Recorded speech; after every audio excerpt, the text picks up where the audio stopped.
Okay, we're going to be running my screen and the screen at the back in tandem, so I'll try to make sure they stay in sync. But if I start talking about something and you don't see what I'm talking about up there, let me know and I might have got things out of sync.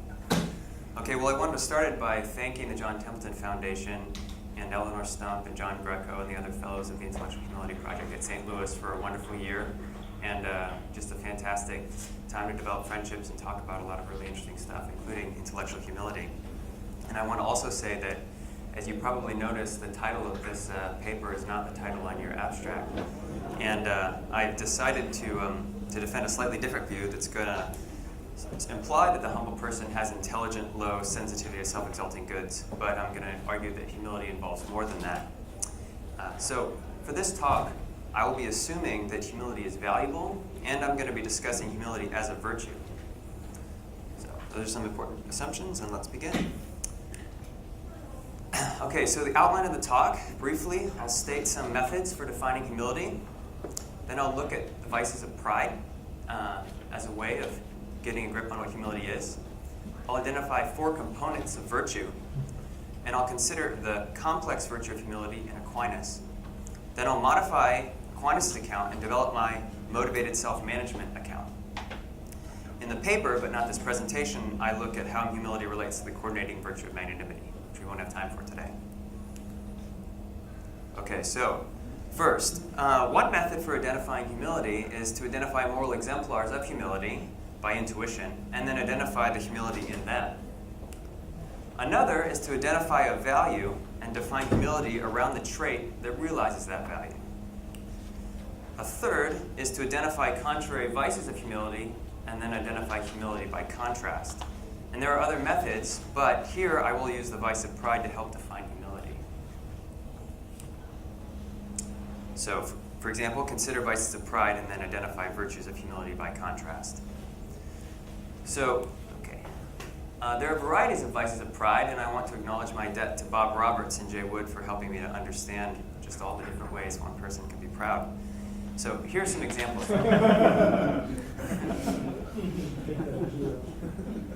Pride in the desire or pursuit of some good or quality. So this might be a form of improper ambition or an improper. Yeah. Pride in some status, achievement, or quality. For example, snobbishness, say, in where one went to school. Pride in superiority to others in some respect. So this person may exhibit prideful disdain. Pride in others' recognition of any of the above. There might be a whole variety of species of vanity associated with that. So given that pride is contrary to humility, we should expect similar varieties of humility. And this will make defining humility difficult. So here are some examples of vices of pride. The vices of pride involve disordered concerns or desires for goods that exalt the subject of them in some way. So I call these self-exalting goods. I'm going to call these just exalting goods. So I take all of the vices of pride to have as their object exalting goods. So here are some examples. Their possession can exalt the person with respect to her prior self. And when I say there, I mean the possession of the exalting goods can exalt the person with respect to her prior self. For example, she grows in a skill. In this sense, pursuing or possessing exalting goods need not be social. Even though pride typically involves a concern to be superior to others, in some respect, it need not involve such concern. They can exalt the subject in her own eyes. For example, she increases in self-esteem due to attaining greater skill. And furthermore, while pride often involves a desire to be exalted due to the possession of the exalting good, it need not require this self-referential desire. A person may simply desire the good, and so be exalted, without desiring the exaltation itself. They can exalt the subject in the eyes of others. For example, she gains the praise of others for her skill. And they can exalt the subject over others. For example, her gain in skill is accompanied by her being recognized as the most skilled in her region. The last exalting good is perhaps most typically associated with pride, but each exalting good can be the object of a vice of pride. I will argue that humility is a virtue of self-management with respect to the desire for exalting goods. So to explain this view, I'll introduce 2 ways to think about virtue. You can think about a virtue as complex or as simple. When it's complex, it's an integration of two or more of the components to be discussed. And when it's simple, it's an excellence of one such component. So I'm going to look at 4 components of a virtue. That is cognition, motivation, affection, and self-management skill. I'll use a simple account of each of the cardinal virtues to represent each component and to motivate that these components are commonly associated with virtue. I do not claim that these 4 are the only components. So for cognition, the simple example of practical wisdom is a disposition to form apt beliefs about oneself, the situation, and what not to do. For motivation, justice is a disposition to give to each her due because it is right. For affection, temperance is a disposition to have proper desires for pleasures of touch. And for self-management skill, courage is a disposition to control oneself and act rationally in the face of threats. These are simple accounts of the cardinal virtues, but there are complex accounts as well. So for example, one might think that courage includes the affections via the necessary involvement of fear, that courage is well motivated, such that a daring villain does not evince courage fully or as a virtue, and that courage requires a cognitive component such as proper estimation of the threat's significance. So many of the views of the virtue of humility will combine 2 or more components, and let's look at some accounts of the components. Okay, so for accounts of the cognition component, you have accurate self-estimation views, non-culpable self-estimation views, lack of overestimation views. For the motivation, you have respectful submission to divine order, or to promote the good of others, prevent the pain of others, act out of duties to others, respectful acceptance of one's finite value. For affection, you have lack of concern for goods of vices of pride, freedom from self-concern or from concern that others be impressed with us, not being impressed with ourselves. For self-management skills, you have moderation, patterns of attention, and so on. Now, I'm not claiming that the authors I refer to here limit humility to just one component. Rather, I'm giving a sample of the specifications of these different components in the views on the nature of humility. Now, Aquinas combines them all 4 of the components in his account of humility. And I'll give you my interpretation of him next. Then I'll turn to my own account, which also includes all 4 components. Okay, so here is Aquinas' view. Humility is the disposition to moderate oneself with respect to one's desire for an exalting good in light of accurate self-estimation, out of respectful submission to the divine order. Now, Aquinas is actually ambiguous between whether or not humility is moderating oneself or moderate desire. I'm interpreting him as it being moderate himself, or moderate oneself. So I agree with Aquinas' self-management skill component. The self-management skill of moderating oneself, importantly, need not imply that the relevant desire is intrinsically disordered. The desire may be intrinsically good in itself, but too much attention to it still be improper. Humility involves the cultivated disposition to, for example, properly attend to, or not attend to, the object of that desire. So it's important that I'm not trying, at least for my view, and maybe for Aquinas' view, this isn't about tampering down unruly desires. You can still have moderation with ruly or with desires that are proper to some extent.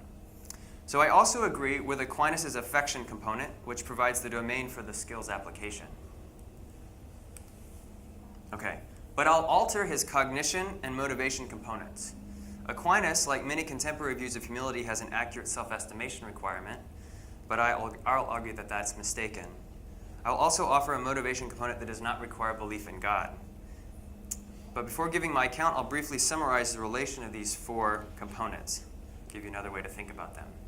So you can think about them as the self-management skill and why the self-management skill is exercised. And then when you figure out what the self-management skill is, you have to ask what the skill is, what's the object or domain of the skill, and what's the rule of the skill's exercise. And the rule is that according to which the skill is exercised. For example, the humble person moderates his desire for some achievement in light of his self-estimation. The motivation need not be consciously intended, I think, in every instance of self-management, but it's implicit in the exercise of the skill. Okay, so here's my view. Humility is the disposition to moderate oneself with respect to one's desire for an exalting good in light of a particularly motivated estimation of one's competence and potential, out of free, respectful acceptance of the value of the relevant exalting good and the value of one's pursuit or possession of it. So there's quite a bit here. I call this the motivated self-management account of humility.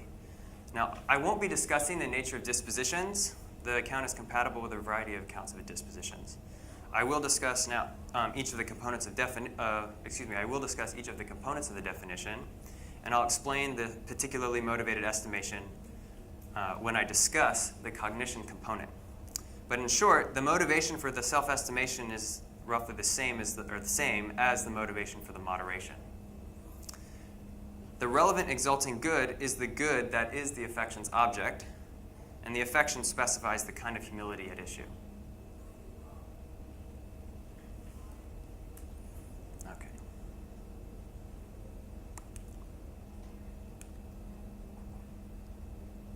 Okay, so let's start with the self-management skill, to moderate oneself. So here's what I don't mean by moderation. I don't mean to restrain unruly desires for exalting goods. While a person is developing humility, restraint of disordered desires will be required. But when humility is sufficiently developed, such that it hits the status of virtue, the unruly desires for exalting goods will have been eliminated. To understand this point, let's look at two different ways to think about virtue.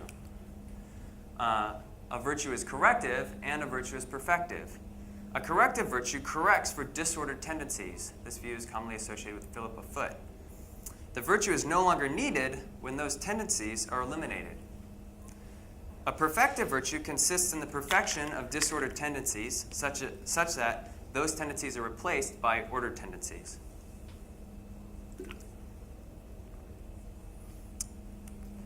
If humility is perfective, then a person who has it no longer has viciously prideful concerns for exalting goods. In such cases, humility results in the absence of the concerns characteristic of the vices of pride, as in Robertson Wood's 2003 account and Robert's forthcoming Intelligent Low Sensitivity account. If humility is perfective, then a person who has it no longer has improperly self-degrading low concern for exalting goods. If these both are true, then humility can be thought of as a virtue on the Aristotelian mean. And if humility is perfective, then a person who has it does not attend to even proper exalting goods to an improper degree or in an improper way.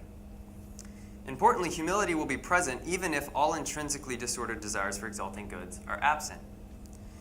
As Nicholas Bomarito in his 2013 article claims, the humble person has developed habits of attention direction. This fits with many views that humility is incompatible with some kinds of high self-focus. This attention direction is a kind of moderation that need not involve any intrinsically disordered desires. For example, it's proper to desire to become a skilled musician. The humble person will accept the value of musical skill and direct his attention to it and efforts to acquire it in a way consistent with that value. Okay. To moderate oneself involves directing one's attention appropriately with respect to exalting goods. And this may involve focusing on one's limitations, the contribution of others to one's possession of exalting goods, the relative value of the exalting good being sought or possessed, and the relative importance of one's pursuit or possession of that good, and it may be others. So the owning of one's limitations, which is the view of humility of Baddeley, Baer, Howard Snyder, and Whitcomb, is a typical means of moderation on this account, but not the whole story of humility.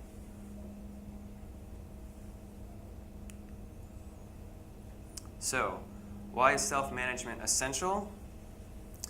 It fits with the view that humility is an enabling. It fits with the view that humility is an enabling virtue in the sense that it enables the exercise of other virtues. That's held by Aquinas and others. If humility involves moderating the self with respect to the desire for exalting goods, rather than the desire for exalting goods itself, then it leaves space for the virtue of pride to be proper desire for exalting goods, which some people want it to be. And if humility is a skill, then it's easier to see why a motivational component is essential for the skill. Is essential for the skill requires motivation for its exercise. So now I'll turn to the affection component.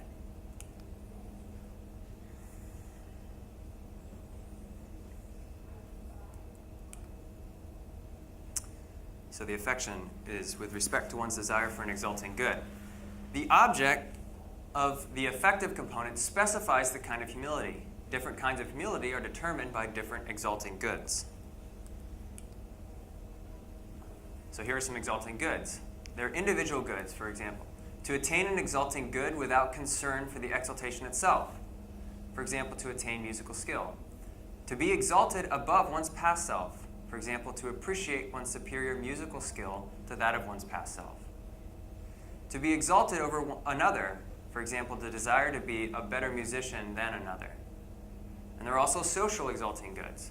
To be seen to attain an exalting good. For example, to have one's musical skill recognized. To be seen to be exalted over one's past self. For example, to have one's musical improvements recognized. To be seen to be exalted over another. To have one's musical superiority to another recognized.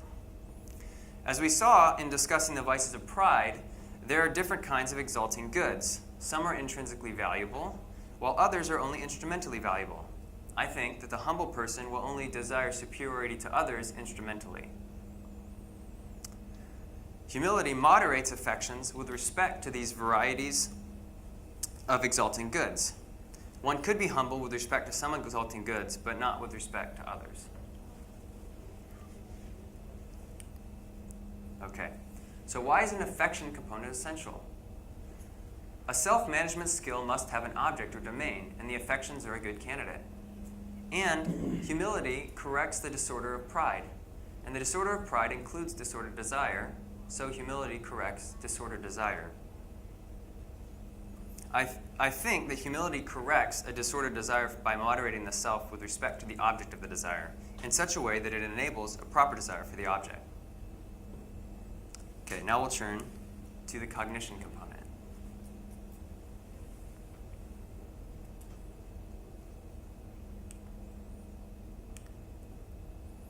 So why a particularly motivated estimation? Well, first, I think that accurate self-estimation is not necessary, and neither is non-culpable self-estimation. So Bomarito, in his 2013, gives counterexamples to both. Accurate self-estimation is not required in some cases, that is, cases of non-culpable false belief on the basis of misleading testimony. So, for example, consider a person who is incredibly humble, say about his architecture skill. And in fact, he's a very fine architect. He's very fine. But because of a misprint in the architecture ranking magazine, he's listed as, say, the top 10 in the world. So he comes to have this belief about himself that he's a world-class architect, when in fact, I mean, he's very good, so it's not unreasonable for him to believe this, but in fact, he's not quite there. It seems like that doesn't undermine his humility. The same can be said of non-culpable self-estimation.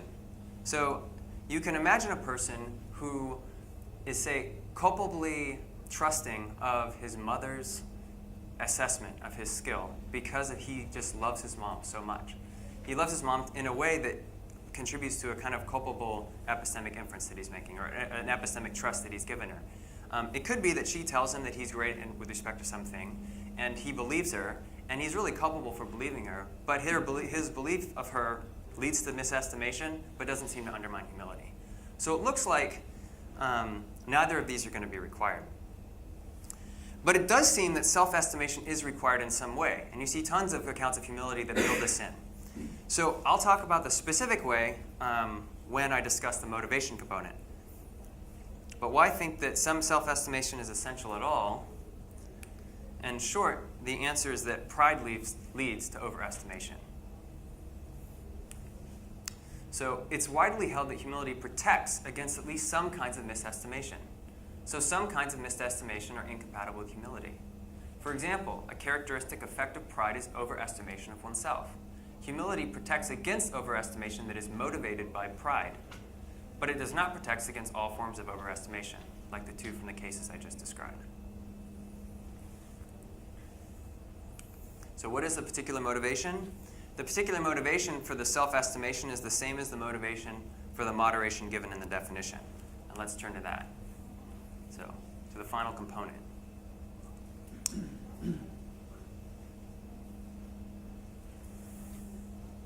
The motivation for the moderation of the self-estimation is out of free, respectful acceptance of the value of the relevant exalting good and the value of one's pursuit or possession of it. And I'll talk about each part. So acceptance. The humble person has, and I know this isn't as clear as it could be, reconciled herself to reality with respect to the relevant values. By acceptance, I don't mean the cognitive attitude, weaker than belief, that is sometimes used in epistemology. Actually, I mean something more like what Kent Dunnington uses in his interpretation of Augustine, where he actually makes submission to God the essential motivation. And if we think of acceptance as submission, which I'm not quite ready to do here, then acceptance is submission to reality, or submission to the value of the good in question and the value of one's pursuit of it given one's limitations and strengths with respect to that good. This acceptance is going to be free in the sense that it's not coerced, and respectful in the sense that it's not grudgingly given. Acceptance entails the absence of resistance. The prideful person is stiff-necked, it's here said. He does not accept when someone is greater than himself, or when something is beyond his ability. He does not accept when some exalting good that he cherishes is less valuable than he desires it to be. The humble person is at peace with these things. Or at least it seems to me this is a very common way of thinking about humility that's motivating my wanting to build in this kind of motivation component. The value of the exalting good and the value of one's pursuit of it, let's see here.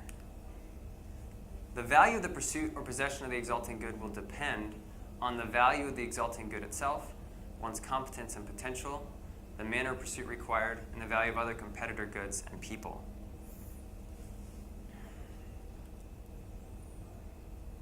Okay, so why is motivation an essential component? A motivation component rules out some forms of false humility. For example, Uriah Heep has an entirely self-serving motivation for humbling himself, and I think this is incompatible with humility. I contend that Uriah Heep's self-serving motivation is a symptom of his failing to accept the genuine value of the exalting goods of worldly success. He desires such success inordinately. And so even though he looks like he's exhibiting some of the other components, he actually isn't exhibiting humility because of this failure to have the proper motivation. A motivation component specifies the appropriate self-estimation required. That is, that estimation which is motivated in the sense of governed by free, respectful acceptance. Self-estimation that is motivated by something that is contrary to free, respectful acceptance is incompatible with humility. So this motivation component will constrain or tell us what kind of self-estimation we ought to think humility requires, and what we ought to think isn't required for humility. Okay. So here's the whole view again. A benefit of this account is that it readily explains intellectual humility, to which I turn. So intellectual humility concerns affection for an exalting intellectual good and accepting the value of such goods in their pursuit of or possession. Again, on this view, the affection component distinguishes kinds of humility. I'm not going to say a lot more about that, but here would be the view if you plug that in. Intellectual humility is the disposition to moderate oneself with respect to one's desire for an exalting intellectual good in light of a particularly motivated estimation of one's competence and potential, out of free, respectful acceptance of the value of the relevant exalting intellectual good and the value of one's pursuit or possession of it. For example, the intellectually humble moderates himself with respect to the desire for intellectual status or difficult scientific understanding or intellectual authority over others, etc. So, in conclusion, on this account, the humble person may own her limitations as a means of moderating herself, which accounts for one of the popular views out now by the quartet, as Kent called them. The humble person will have no concern for the exalting goods, characteristic of the vices of pride, and moderate concern for exalting intrinsic goods and exalting instrumental goods, which I take to be Roberts and Wood's view, or at least Roberts' latest view. It also accounts for a self-estimation component of humility without requiring accurate or non-culpable self-estimation when such are undermined by things unrelated to humility. It preserves the common thought that humility does involve motivation, and that the motivation is something akin to reconciliation to reality, that is, to the real value of exalting goods and one's pursuit or possession of them. but it does so without requiring belief in God, making humility a virtue for believers and non-believers. Thank you.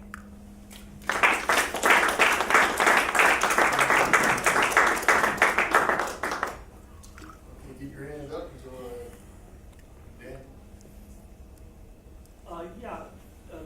This is really great. Thank you. Oh. I've learned a way of looking at things, and I appreciate it a lot. I'm looking at that motivation component. I'm not quite sure why you went free in there. Okay. Some of us get a little worried. What about non-coerced? Pardon? Non-coerced? Yeah. Well, I'm not sure. You tell me. Okay. Here's Okay. the case. So here's a counter possible. If every truth was a necessary truth, or this is the world, could I, in your view, still be humble? If freedom requires alternatives, and if alternatives sort, and alternatives require at least more than one world, Yeah, maybe then, just... nobody can be humble on your view. So if that line of thought's correct, and I'm not sure it is, I'm just tossing it out, then it looks like some of us are going to have a little difficulty. Right. Yeah, I want to weaken the view. I don't want freedom in that sort of more robust sense. It seems like it could be compatible with something like a compatibilist freedom. I mean, really, you don't. And so I don't. Basically, if that's what I was communicating, I want to back off of that and say something like non-coercion, and maybe that'd be a lot clearer, not to mislead by taking out free, just put in non-coerced. Because the idea is that the humble person is accepting this in a way that isn't based on coercion and isn't sort of grudging. They're sort of, reconciled to it. That would help me not get freaked out. Okay, good. Well, cross out free then.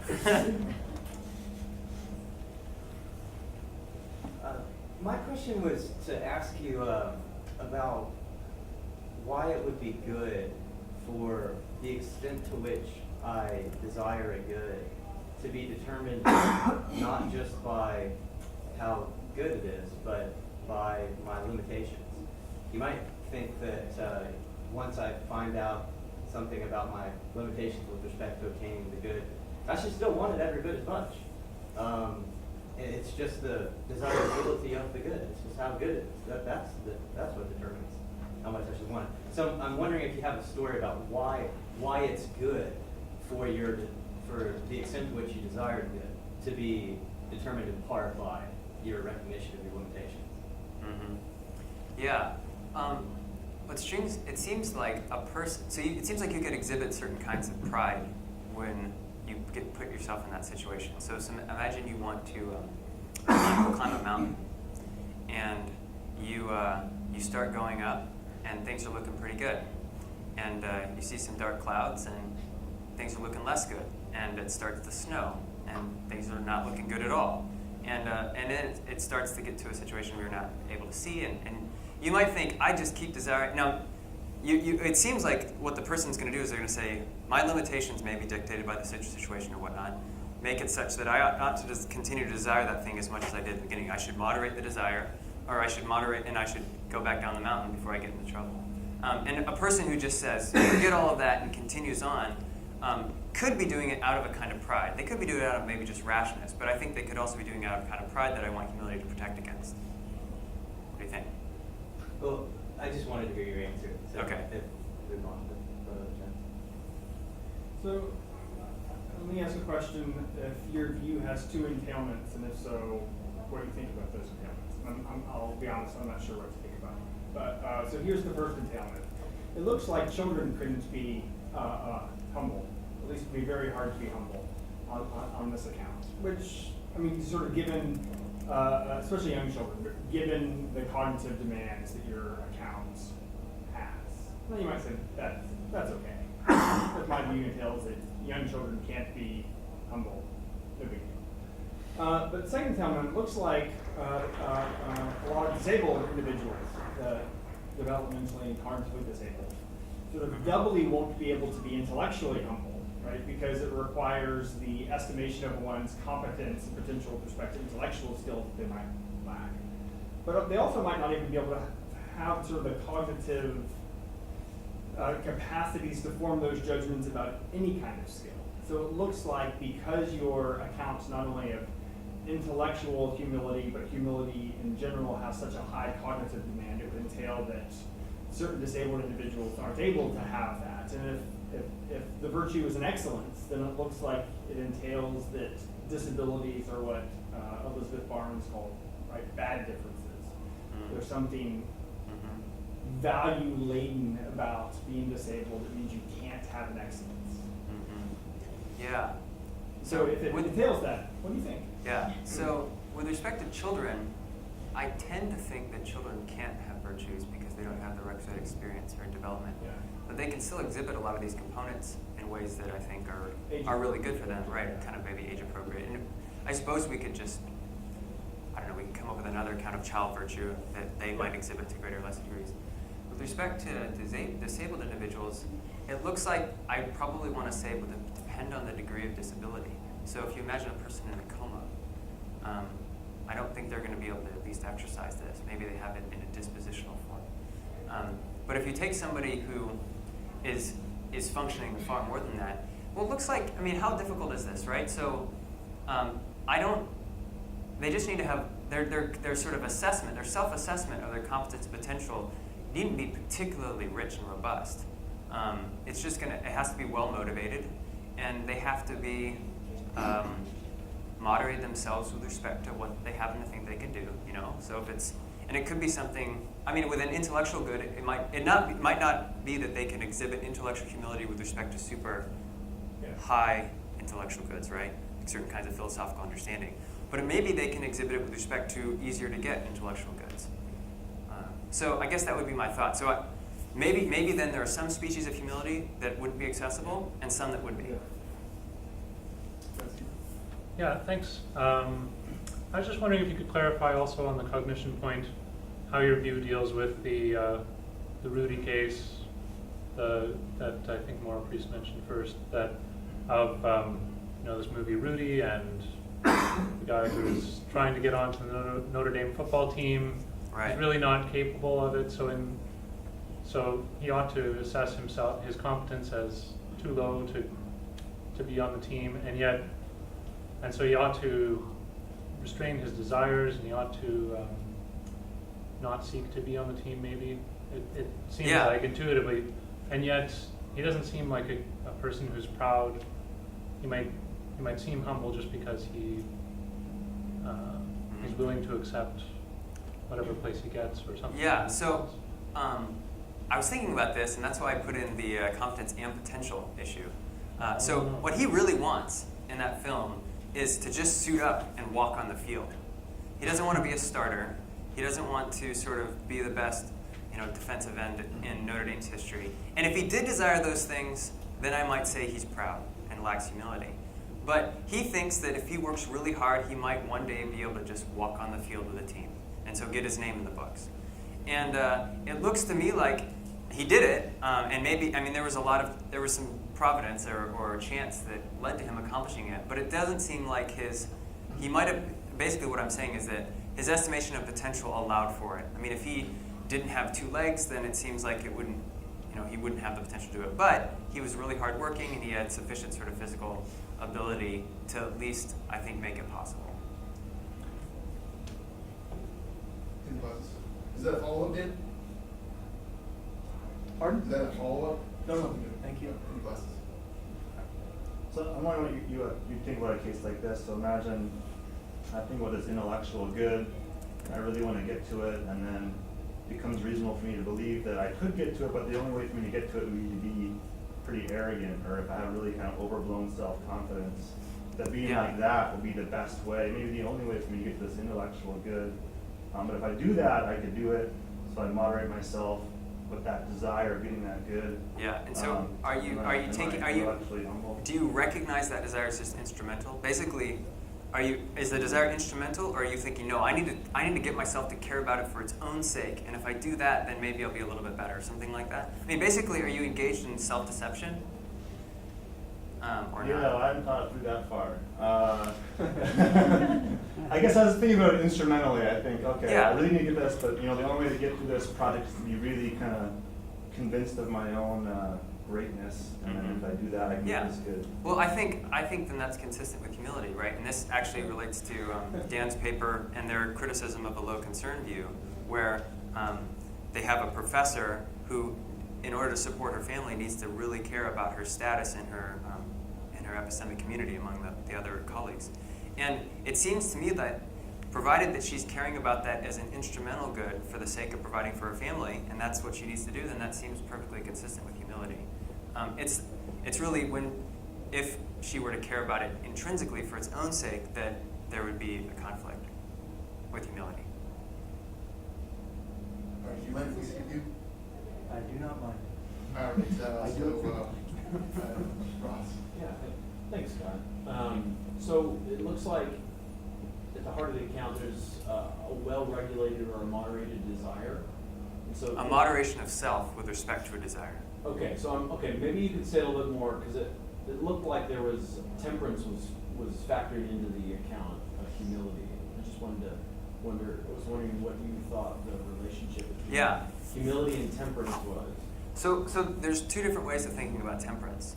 The one way is to think about temperance as the person just always desires the right thing with respect to pleasures of touch. They're never tempted in any way, like by that second piece of cake or by the third drink or whatever the situation calls for. Another way to think of it is that the person has properly ordered desires with respect to those things, but those desires have their own kind of autonomy. Like, we tend to naturally be attracted to pleasant things, and sometimes the temperate person moderates him or herself with respect to those desires because of some other good. So, for example, imagine a person who decides to fast for, say, a religious reason or whatnot. They're going to start feeling hungry, and I don't think temperance should require that they never have any desire for food after they've been fasting for an extended period of time. But instead, it looks like it should require something like their ability to moderate themselves with respect to their desire for food for the sake of their fast. So that's kind of what I would say. It looks to me, I think actually that humility, you can think of it as a sort of kind of temperance maybe, or related to it, but I want to qualify it such that the moderating of oneself is what's key, and not just merely the sort of right order desire. Well, Okay, Scott, I got a question about what I think will be an important difference between your view and Thomas Aquinas's view. Because there's a parallel, right? There's Yeah. an analog here. yeah, basically I think on one interpretation at least, he's going to share these two components and we're going to differ on these two components. And you describe the motivation part of it differently. Right, his It's more motivation is open-ended. out of submission to God. Right, okay, so this is my question. What counts as an exalting good on this view? Is it person relative?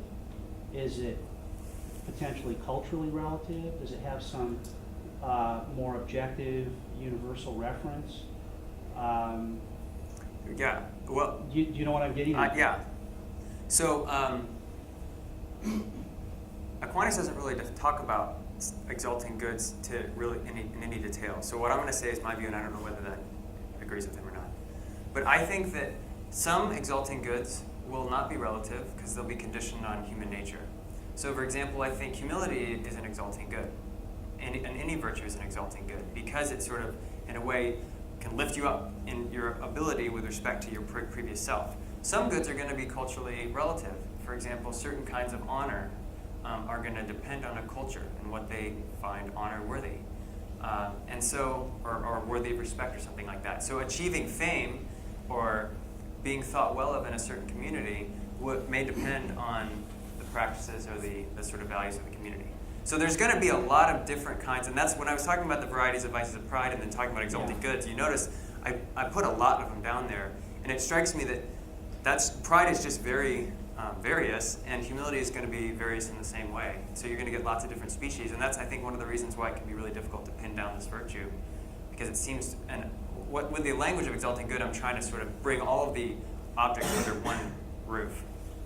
Right, so, but the idea that it's a relevant exalting good then seems very context dependent. You know, what I meant by saying relevant here is I just meant to refer back to the particular desire for an exalting good that's in the affection Okay, component. good. Thanks, that helps. Thanks, and again, I'm wondering if there's any place in your reflection for for thinking about the relationship and also the distinction between pride and arrogance, and particularly in relation to this idea of properly ordering oneself in relation to things. I guess partly what's motivating that is a sense of the etymological, the origin of arrogance has been to arrogate to oneself that which should not be there. And the question then maybe on how you're getting a modified version of the concept So I'm not sure what the question is. I suppose just whether landing on pride rather than perhaps. Oh, I see. I think of arrogance as a species of pride. And so I want pride to be an umbrella term. And I'm talking about vicious pride, right? So there could be proper pride and then vicious pride. And then under vicious pride, there are going to be all sorts of different ways in which the self-exalting goods can be desired that are disordered. So if you desire to be superior to another only for its own sake, that's going to be a form of the vice of pride. If you desire to arrogate to yourself certain entitlements that aren't due to you, that's another form of pride. That'd probably be arrogance. That's how I think about it. Yeah, so I wanted to ask about how much work the potential part is doing. You brought it up in the Rudy case. And I'm wondering how much evidence of difficulty should cause me to moderate more or not. So, here's a case. Johannes Kepler, his astronomy and nova, it's a big story of how he tried so many different ways to get the planetary orbits to work out before he finally did. And you might think, like, after his 10th failed attempt, like the other astronomers would say to him, or he might have thought to himself, maybe I'm not really capable of this. Maybe I should find a new way of doing it. But you know, obviously he was persistent and had some sort of perseverance that led to him finally figuring it out.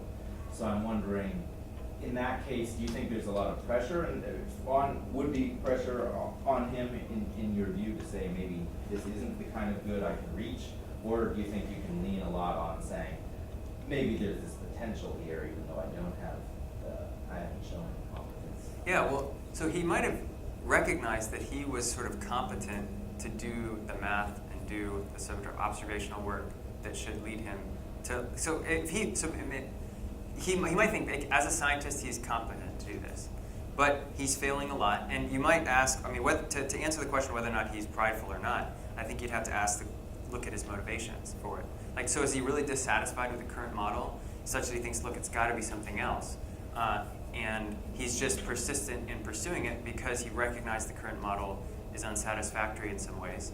Or is it just like, I want to be the man that figures this out, and I'm going to keep going until I do it?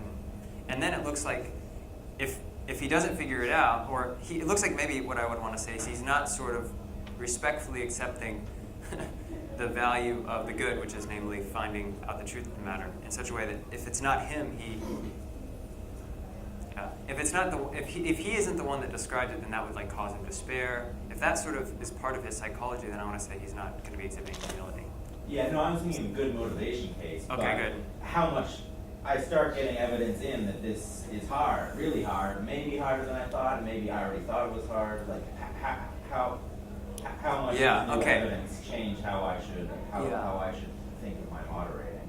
I don't know. I don't think I have a view about sort of at what point you just make the judgment. It's not my potential. And I think as long as the judgment is well motivated, then I think it satisfies the account, but I don't have any way to sort of identify the line that you cross over. Great talk. I was wondering about your perspective on the inclusion of this non-culpable or accurate self-estimation, and whether that kind of, because you say that if somebody perhaps thinks too highly of themselves because of some sort of, say, inaccurate feedback, like, their moms, or there's some sort of information in their environment that led them to think so, then you wouldn't see that as necessarily undermining humility, because they could still be humble, because it's sort of their self-estimation is inaccurate, but it's in a non-culpable way. But I was wondering, does that sort of contradict or go against, you know, the thing about the cognition and self-management aspects, because isn't it part of, for example, being a, say, reasonable and reasonably intelligent adult, part of the cognition thing of being able to like perform due diligence and, you know, evaluate the source of information and so if you fail to do that, are you still in fact, you know, perhaps intellectually arrogant? Because, you know, you should be able to, as an adult, say that, you know, question the source of this information and say, you know, maybe my mom thought I was a great artist, but, you know, she's not. Yeah, And, right, and if you don't do that, then, you know, are you letting people off the hook in that sense? Well, so I wouldn't let them off the hook, sort of with respect to some kinds of epistemic evaluation, but would let them off the hook with respect to their violating some kind of intellect, or them having some kind of vice of intellectual pride. So the idea is that I don't want to make humility require that a person be a perfect epistemic agent, right? It looks to me like insofar as there's epistemic defects associated with the possession of pride, they're going to, there's only going to be a couple, there's only going to be so many of them, and it's not going to be all of them. And so what I want to do is say, look, if we just require accurate self-estimation, if we require rational self-estimation or non-culpable self-estimation, you're making this requirement that all sorts of defects can counterexample without those defects really having anything to do with humility. So that's why I wanted to focus and say humility will protect against the epistemic defects that are a consequence of pride, but not against all these other ones, right? Like if you're a little gullible or whatnot. See, because I don't want to build too much into into the virtue of humility, or too much, or place too much sort of bad work on the vice of pride. So that's the general idea. Does that make sense? All right, that's it. We have a 20-minute break this time.